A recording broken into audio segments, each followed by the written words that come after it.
Over 100 million years ago, a massive ancient continent ripped apart, forming Africa and Asia. Between them, a small chain of islands drifted free, leaving its creatures to develop in splendid isolation.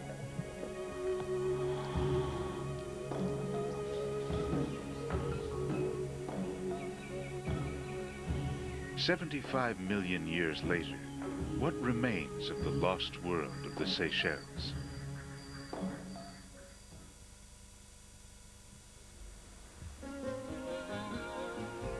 In myth, they are the real Garden of Eden.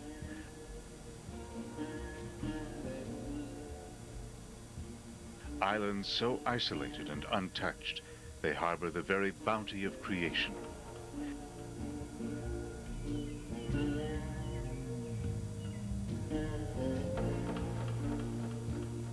Here in the middle of the Indian Ocean are plants and animals not found anywhere else in the world.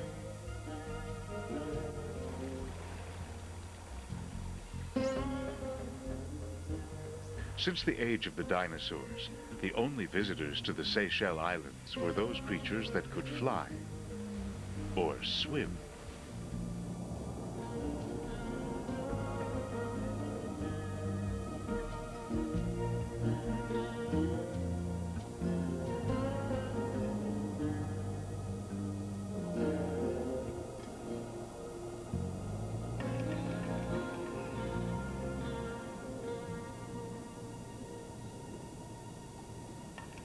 With a body streamlined for life at sea, the hawks-billed turtle arrives to sample bountiful coral reefs that ring the islands.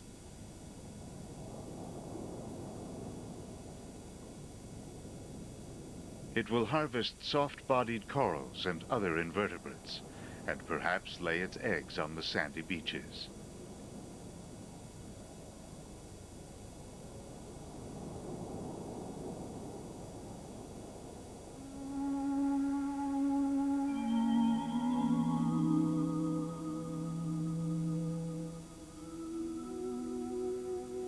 Timeless as it seems, this undersea paradise is but a recent addition to the Seychelles.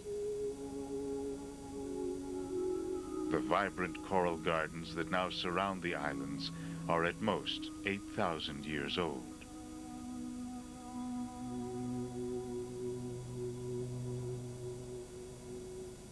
During the last ice age, this was all above sea level.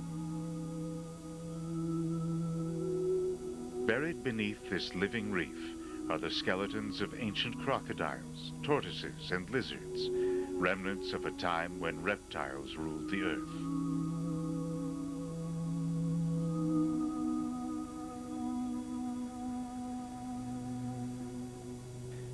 The Seychelles Islands began their odyssey some 130 million years ago, when a legendary megacontinent known as Gondwanaland broke apart.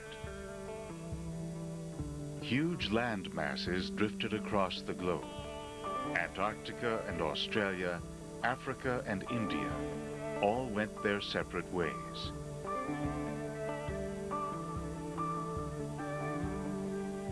For eons, the Seychelles tagged along with India until they were snagged on the new ocean floor.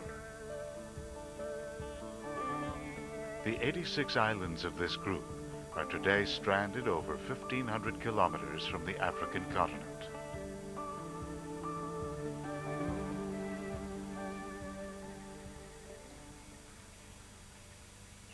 On its own for so many years, life in the Seychelles developed its own leisurely pace.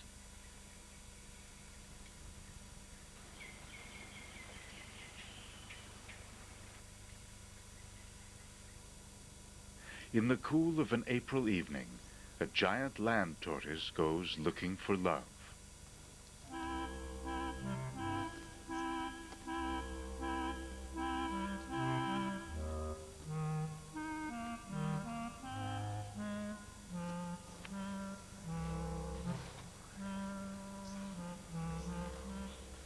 A Herculean effort, he finds this female unreceptive to his advances.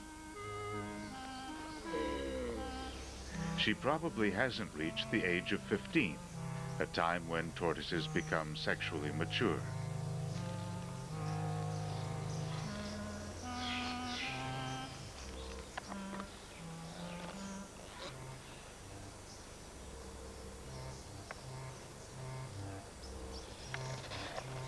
A second female succumbs to his charms.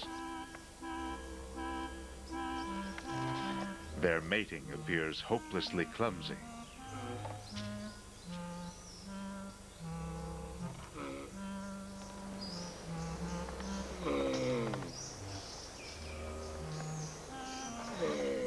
Aptly described as the groan and thrust phase, his noisy efforts are unique in the reptile world.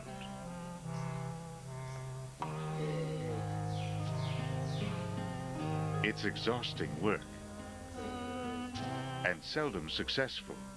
Fertilization only occurs 3% of the time.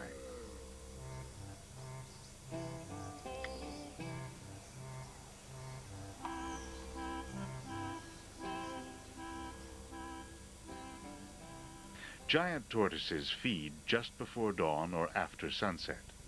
They'll lay low when the heat rises during the day.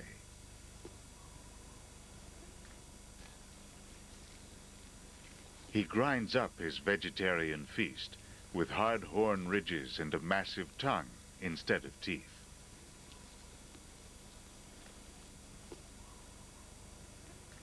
Generally peaceful, he's really all hiss and no bite.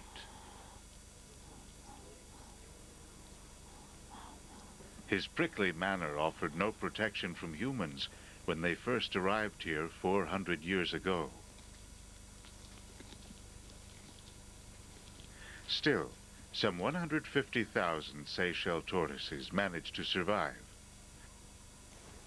living relics of a time gone by.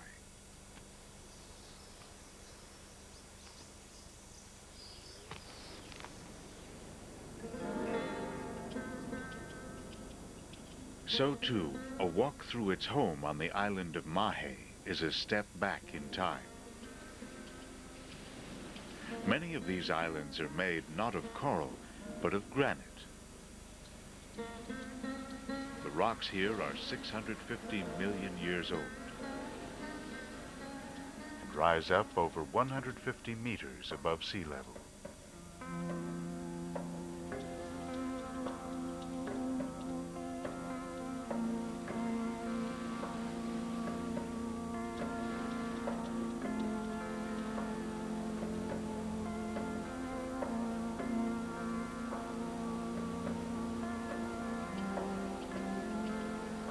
In the humid forests of such elevated islands, a range of amphibians have survived the long separation from the mainland. But not in the usual puddles or ponds. A hollow bamboo cane traps enough moisture for a clutch of eggs. This tiny pile belongs to the Seychelles gardener frog. No larger than the tip of a human thumb, this is one of the smallest frogs in the world, and one of the most unusual. A female straddles her eggs, protecting them from marauding bands of termites.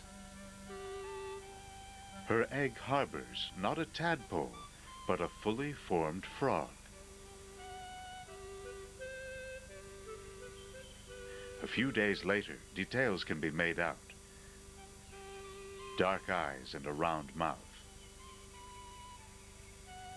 For a frog, the gardener doesn't lay many eggs, but her unrivaled vigilance assures that most will hatch. When she finally abandons them on the 10th day, they are ready to make it on their own.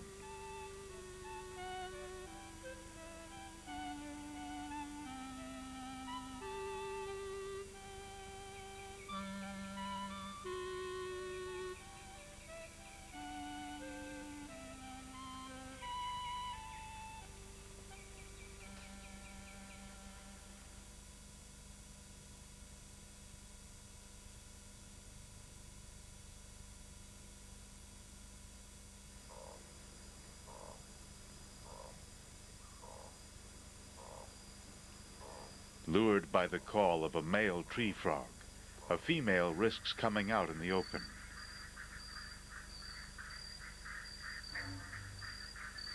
But hungry neighbors await.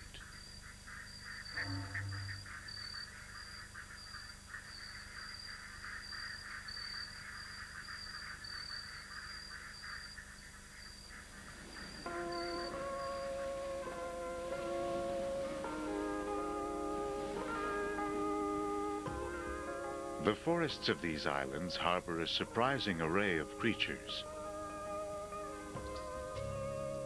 On several of the smaller islands are the Seychelles' answer to the California redwoods or the legendary cedar groves of Lebanon.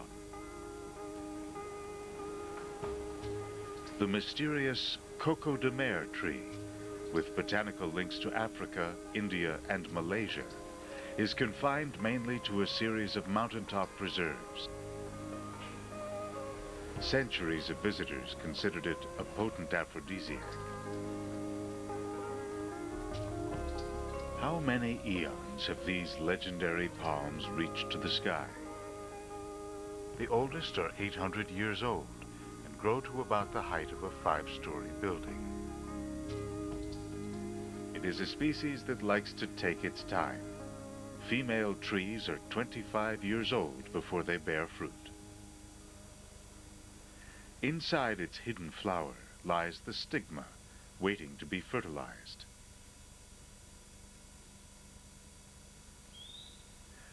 The male tree's more flamboyant flower attracts a host of insects. Insects and the wind are probably what transport the pollen to the female.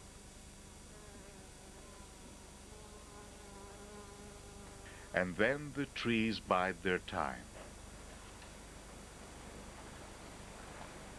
For 7 long years, the nut grows slowly but surely. When it finally ripens, it can weigh nearly 10 kilos, the largest seed in the plant kingdom.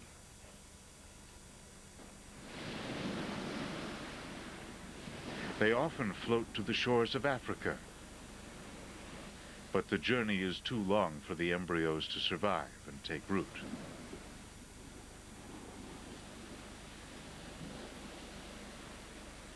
But here in the Seychelles, the forest of the coco de mer thrives and is crawling with life.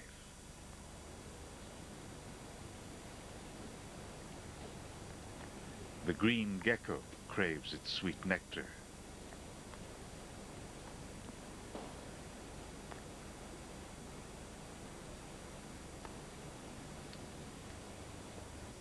So too the black parrot, a rare bird indeed. Its kind has probably never lived anywhere else besides these forests. But it may soon be lost here. Though there were once vast flocks, it's likely today there are fewer than 200. The fruit-eating parrot, once considered a pest by farmers, has also dwindled.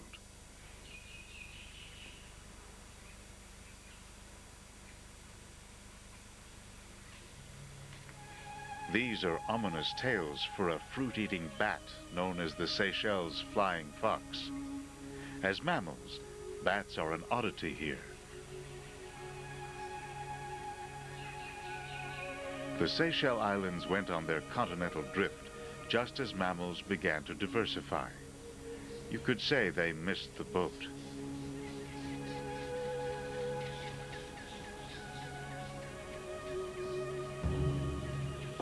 Figs, mangoes, and jackfruit are the mainstays of their diet. Full from a night of feasting, they roost all day. While one bat may look like another, they don't smell alike. Individuals recognize each other by scent.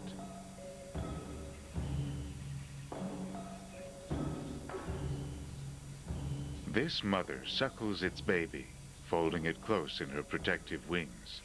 She'll care for it for nearly 5 months before it joins a juvenile band.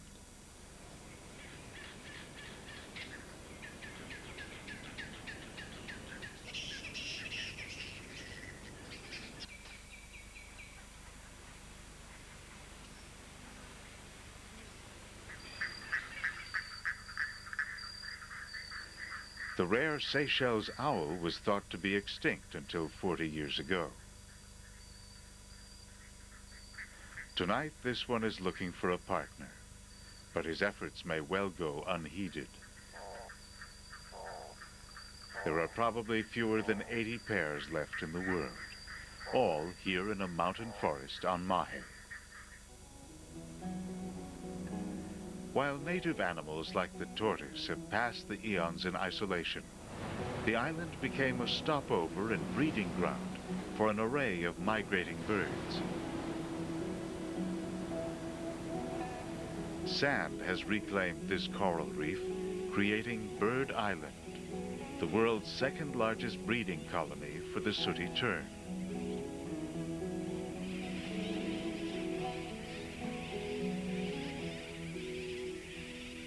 Every May, 400,000 birds come here in a gathering as malodorous as it is raucous.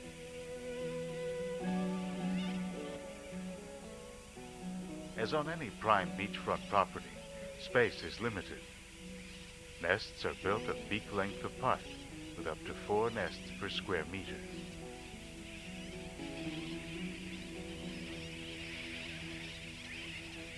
With one egg tended by 2 parents, odds for survival seem excellent, but nothing is easy in this pugnacious colony.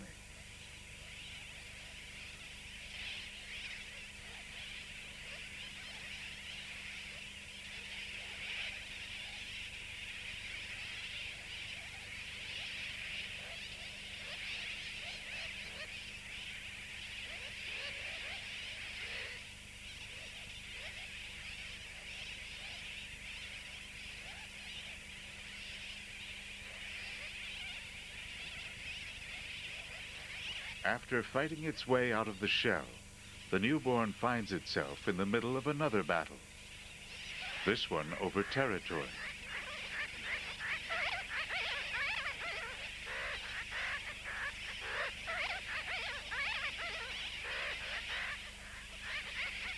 Fortunately, its parents are nearby to defend it.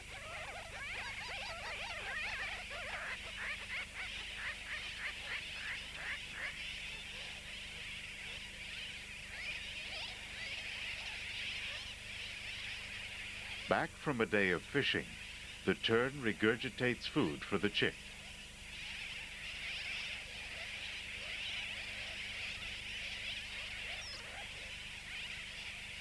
If it lives, the chick will begin to fly after 8 weeks.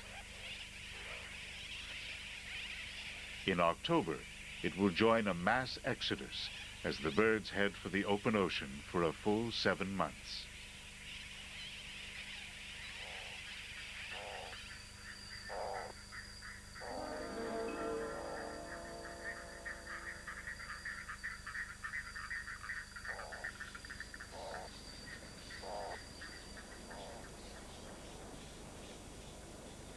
Another female is just preparing for motherhood.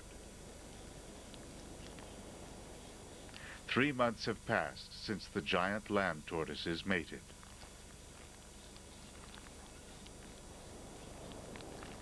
Using her strong claws for a shovel, she's been digging a hole for nearly 4 hours. She's urinated around it to soften the soil.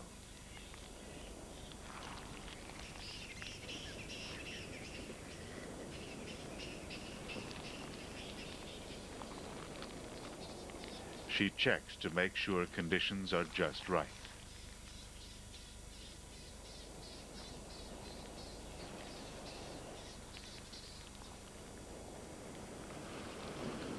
She then deposits a layer of mucus for cushioning and protection against bacteria.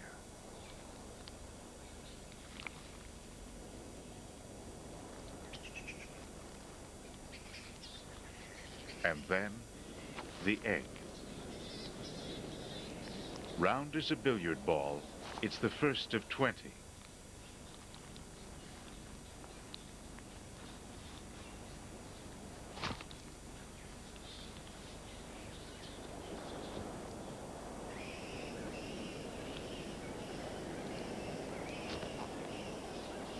The discolored one is infertile.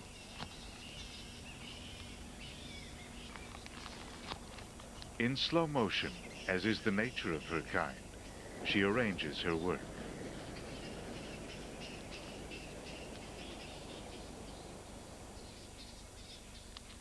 She's done all she can to protect them.